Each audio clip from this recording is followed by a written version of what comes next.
ho Siya nga nag-suffice. nagsabi na siya nag-oversee sa operation. Tapos hindi niya alam na kung dinala o hindi.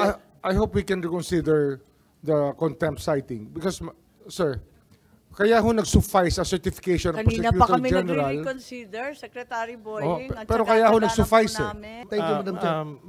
Madam Chair, if Yes, you may... the ambassador is cited in contempt. I'm sorry.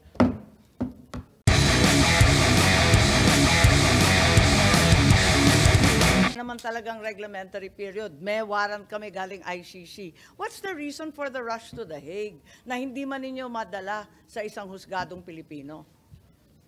As to the nuances of orders higher than Wala namang order sa time limit eh. on the Ang orders sabi given lang, to me. i-aresto, di ba? Yes, ma'am. Wala namang sinasabi ngayon na, now na. Meron bang ganon? I just executed the orders given to me, which is to arrest him and bring him to the plane that will bring him to the Hague, Hindi ma'am. pa rin yan ang dahilan kung bakit kayo nagmamadali. Ang taas-taas ng blood sugar ng tao, may edad na. Nakikita naman na hilong-hilo na, natulog nga. Ba't nagmamadali-dalin sa Hague yan? Nadali na ninyo arestado na ninyo Ba't pa ninyong pinipilit na bumiyahe na kaagad-agad? What's the real reason? Kasi kung talagang reglementary period does not apply, yardstick lang. Ano talaga yung totoong rason at wala nang iba? Di sana sinabi nyo nung unang pagdinig, malinaw naman na lahat ng simula noong unang pagdinig hanggang ngayon, pilit ninyong iniiwasan, sumagot ng totoo. Ano ba talaga yung dahilan na nagmamadali kayo? Ma'am, I will reiterate my answers a while ago. The position that my mission is just bring him to the plane that will bring him to the Hague. As to the rush, if you consider it as rush, It is a I rush. am not in the, Kasi I am dapat not dadalhin privy. pa yan sa husgado, di ba? That is your, that is the, No, if that is the law, sir. If that is the impression that was delivered to you, ma'am, ang sa akin lang is, those are beyond my competence to answer. Kung sa tingin nyo rush yan, it's not rush. It's something that I have to do na talagang isakay lang sa plane because that is the order that was given to me. As to the other nuances of that order, I may not be able to answer that intelligently or competently.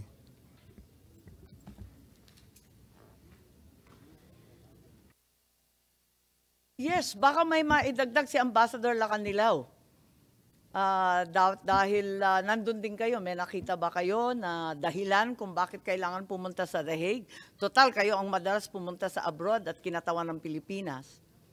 May dahilan ba kung bakit nagmamadali tayo? Hindi po ako hindi po ako aware o competent para sagutin po yung ganon. Kasi ang sa akin naman ho, ang naging role ko lang yung nung nag-volunteer ako na samahan si former President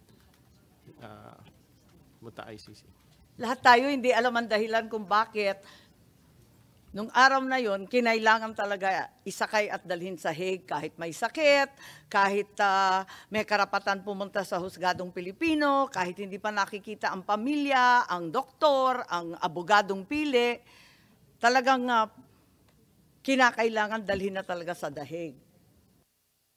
Ambassador Lacanilaw, I find your answers very misleading Kanina pa, yung sinasabi mo na hindi mo alam na hindi pala siya dinala sa competent court, competent judicial authority.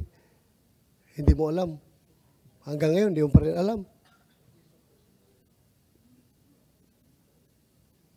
I'm giving you a chance.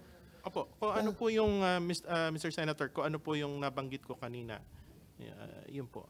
Nandoon ka the whole time, galing sa tube hanggang doon sa Villamor, nandoon ka. Hindi mo rin alam, hindi mo pa rin alam na hindi siya dinala sa judicial authority. Yes, Mr. Senator. Hindi mo alam. Yes, Mr. Senator. So you're lying. You're lying. Madam Chair, I move to set in contempt Ambassador Lacanilaw. Last chance, hindi mo alam if nilabas sa Villamor si PRRD? Hindi mo alam? Hindi po, Madam Chair. Okay, there's a motion to cite you in contempt. I have to affirm. There being no contrary motion, we uphold the motion to cite Ambassador Marcos Lacanlilao in contempt. Thank you, Madam Chair. I'm giving you the chance already kanina. Sabi ko nga, ayaw namin gamitin yung power to contempt dito, to cite in contempt, pero halata na nagsinungaling ka. Nasa dokumento harap-harapan na po. Mahirap naman yung ganito, konting respeto po. Again, may I clarify again, please? Ma'am, it's an extradition form. That's why the questions are answerable by another jurisdiction, but not our jurisdiction. So it's very hard to answer something that works in a different manner. Hindi nga sir, ang tinatanong namin sa kanya is kung nandun mo siya the whole time, hindi man niya, alam niya na hindi dinala si President Duterte sa isang competent court. Tapos sabihin niya, hindi niya alam. Kaya ho Siya nga nag-suffice. nagsabi na siya nag-oversee sa operation. Tapos hindi niya alam na kung dinala o hindi. I hope we can reconsider the contempt citing because, sir, kaya ho nag-suffice a certification of Kanina pa Prosecutor kami General. nagre-reconsider, Secretary Boying. at Pero saka kaya ho taganap nag-suffice po namin. sa ICC, kaya tinanggap nila yung certification po ng DOJ is because under their system of government, under the system of the ICC, ang prosecutor is competent judicial authority. That's why it's very foreign to Ambassador Lacanilao. Hindi naman ho madaling malaman yan until ho pinaliwanag yan ni Justice Ascuna sa atin. Ay, Na hindi magkaiba naman- po talaga Hindi naman ang pagtingin. Hindi naman kailangan maliwanagan national. Sabi naman national ang liwanag naman po nun. Balikan na lang natin si General Torre. General Torre, ano ba talaga yung dahilan kung bakit nagmamadali? Sinabi mo na hindi naman Madam Chair, warrantless arrest. you have ruled already the citing in contempt. Thank you, Madam Chair. Madam Chair, if Yes, you may... the ambassador is cited in contempt. I'm sorry. Yes, General Torre, please, we'd like you to be a little bit more forthright and straightforward. What was the real reason for the rush? You yourself said this was an arrest with a warrant. Therefore, no reglementary period as articulated by Article 125 applies. Bakit kayo nagmamadali? Eto nga, may sakit yung tao. Ma'am, I don't have that impression na nagmamadali ako. I waited for 12 hours. I worked for 12 hours to make sure that he boards on the plane. Yung purpose namin is to bring him to the plane because that's the order. That's my order and that's my mission. So, Who hindi gave you ako the order? Sir, Who gave you the order? the Chief of the Philippine National Police, sir. The Chief PNP. You are giving orders to the CIDG. Who gave you that order? Sir, I'll invoke my executive privilege. Bakit executive privilege po? Paano naging executive privilege po?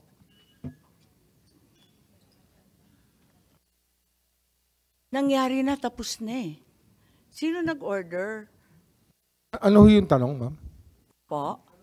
Can I know the question?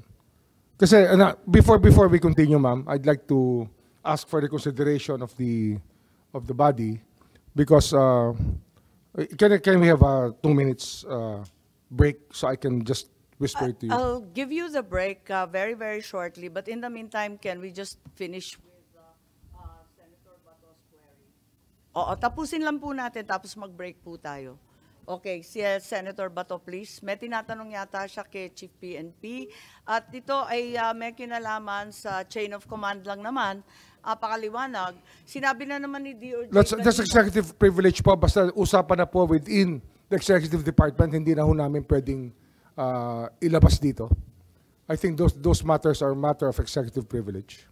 Maliwanag The decision-making process of the executive department, especially on the top level, kasama na po kami, ay executive privilege. But I have gone as far as saying, I gave the clearance. Clearance, but not the order. Well, it can be interpreted both ways, sir. Well, klaruhin natin, sir. You gave the order or you gave the clearance I gave the clearance to the SILG. to the SILG? Yes. So meaning the SILG was the one who gave the orders to the Chief PNP? Well, that's why we are citing executive privilege, because we do not want to be drawn into this long discussion. Yes, I'm sorry it's so long, but it's also because certain witnesses have been so evasive. Arresting the president or the former president is not a quintessential and non-delegable power of the president, di ba? Yun ang maliwanag sa Senate versus Ermita. Wala namang information that's not available elsewhere. Kasi pinag-usapan na ni General Torre na nautusan siya ni Chief PNP.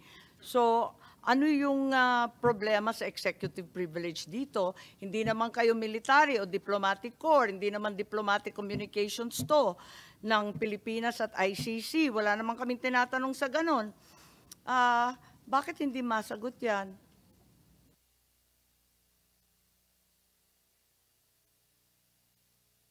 Maliwarag naman po yung Supreme Court at may limitasyon naman yung executive privilege. Tinatanong lang, sino nag-utos? Paano ba? Ano ho kasi, decision-making process po ng executive department ay mahirap pong ilabas lahat ng nangyayari. Ito yung purpose of executive privilege. That's the purpose, that's the reason why this doctrine was ruled, was drawn by the Supreme Court in the different cases.